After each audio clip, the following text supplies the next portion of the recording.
बिस्मिल्लाहिर्रहमानिर्रहीम। Dear students, अस्सलाम वालेकुम। आज chapter number 5 physical states of matter के अंदर हम इवेपोरेशन का second part factor affecting on the rate of evaporation को स्टडी करने जा रहे हैं।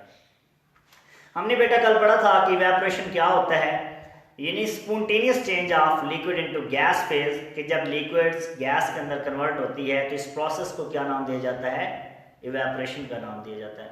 आज हमने ये चेक करना है कि कौन कौन से फैक्टर्स इवेपोरेशन के रेट को अफेक्ट करते हैं, कि वो इंक्रीज करते हैं या डिक्रीज करते हैं।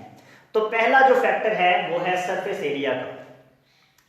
इसको हम आसानी से ये कह सकते हैं कि सरफेस एरिया ज़्यादा होगा तो इवेपोरेशन ज़्यादा होगा, और सरफेस एरिया के कम होने पे इवेपोरेशन भी कम हो जाता है। फॉर एग्जांपल, हम पानी को एक प्लेट में भी लेते हैं और पानी को एक गिलास में लेते हैं, सेम अमाउंट, तो दोनों को क्या करते हैं, हम एक धूप में रख देते हैं। थोड़ी देर के बाद आप देखेंगे कि प्लेट में जो पानी है वो पहले गायब हो जाएगा, गिलास में बच जाएगा। ऐसा क्यों होता है?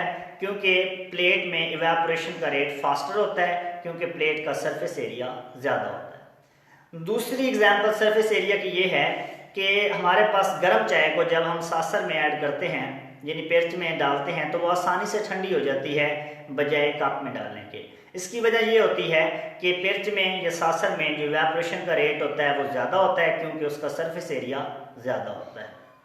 तो अब आपको आसानी से अंडरस्टैंड हो जाएगा कि इवेपोरेशन का रेट जो होता है वो सरफेस एरिया के डायरेक्टली, अगर सरफेस एरिया ज़्यादा तो इवेपोरेशन ज़्यादा, और अगर सरफेस एरिया कम तो इवेपोरेशन कम होता है। रीड करते हैं कि evaporation is surface phenomenon, greater the surface area greater is the rate of evaporation and vice versa, ज्यादा होने पर ज्यादा और कम होने पे कम। For example, hot tea is cooled quickly in saucer than a teacup. This is because evaporation from the large surface area of saucer is more than that from the smaller area of teacup. तो इस point को आप अच्छे से समझ गए होंगे। अब सेकंड फैक्टर पे चलते हैं। तो सेकंड फैक्टर हमारा टेम्परेचर का है। टेम्परेचर भी डायरेक्ट रिलेशन रखता है कि आप टेम्परेचर को इंक्रीज करते जाएंगे, इवेपोरेशन इंक्रीज होता जाएगा। आप इवेपोरेशन को डिक्रीज करते जाएंगे तो क्या होता जाएगा, टेम्परेचर को डिक्रीज करते जाएंगे तो इवेपोरेशन भी डिक्रीज होता चला जाएगा।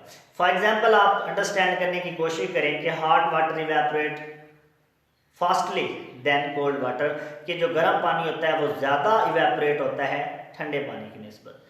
आप इसको जो है कॉमन लाइफ में ऑब्जर्व भी कर सकते हैं कि आप पानी की सेम अमाउंट को लेकर आप इसे रूम टेम्परेचर पे भी रख दें और आप इसे चूल्हे पे रख दें, यानी उसे हीट दें, टेम्परेचर प्रोवाइड करें। आप देखेंगे जो चूल्हे पे पानी पड़ा हुआ है वो आसानी से इवेपोरेट हो जाता है, और जो रूम टेम्परेचर पे होता है वो बचा रहता है। इसका मतलब ये हुआ कि टेम्परेचर ज़्यादा करने पर इवेपोरेशन का रेट ज़्यादा हो जाता है और कम करने पर इवेपोरेशन का रेट कम हो जाता है। स्टडी करते हैं। The rate of evaporation varies directly with the temperature, greater the temperature greater is the rate of evaporation, vice versa, यानी ग्रेटर पे ग्रेटर और लेस पे less. As temperature increases molecule escape more rapidly because more will have sufficient energy to leave the surface of liquid and overcome the attractive forces in the liquid. For example, hot water will evaporate faster than cold water in the container of same capacity. इसमें एक नई बात बताई गई है। इसमें यह भी बताया गया है कि हॉट वाटर में इवेपोरेशन ज़्यादा क्यों होती है।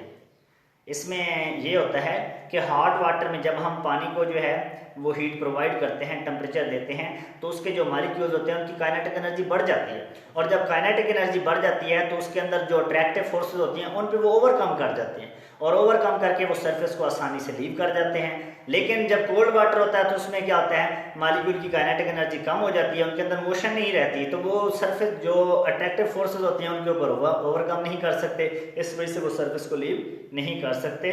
तो ये बात क्लियर होगी कि टेम्परेचर के ज़्यादा करने पे इवेपोरेशन का रेट ज़्यादा होता है।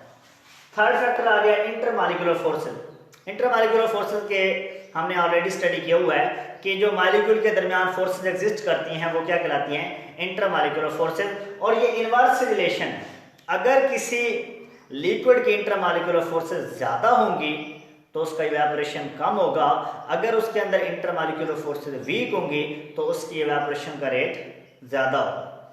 इसको आप एक एग्जांपल से समझें कि आप पेट्रोल लेते हैं और पानी लेते हैं, दोनों को आप बाहर रख देते हैं, रूम टेम्परेचर पे चलो एडजस्ट कर देते हैं। आप देखेंगे पेट्रोल आसानी से इवेपोरेट हो जाता है, जबकि हमारे पास वाटर जो होता है वो इतना जल्दी इवेपोरेट नहीं होता।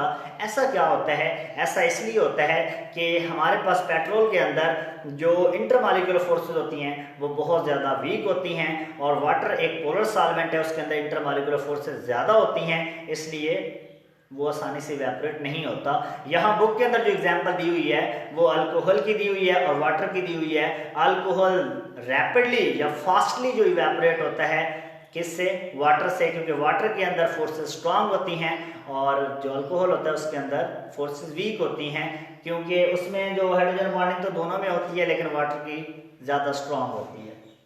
तो क्या इन्वेस्टिगेशन में बताएंगे कि इंटरमॉलिक्यूलर फोर्सेस जिस सॉल्वेंट्स की ज़्यादा होती हैं उसकी इवेपोरेशन का रेट कम होता है और जिसकी कम होती है उसका ज़्यादा होता है। वजह बता दूं कि इंटरमॉलिक्यूलर फोर्सेस अगर किसी लिक्विड के मॉलिक्यूल अंदर से टाइटली बाउंड है, टाइटली अट्रैक्ट है, तो वो सरफेस को कैसे छोड़ के जा सकते हैं। और जो अंदर से ही खोखले हैं, मतलब पहले से ही रिलेशन उनके बड़े वीक हैं, और उन्होंने तो थोड़ी सी बात सुनी, थोड़ी सी कंडीशन चेंज हुई तो उन्होंने क्या किया, सरफेस को छोड़ के चले गए।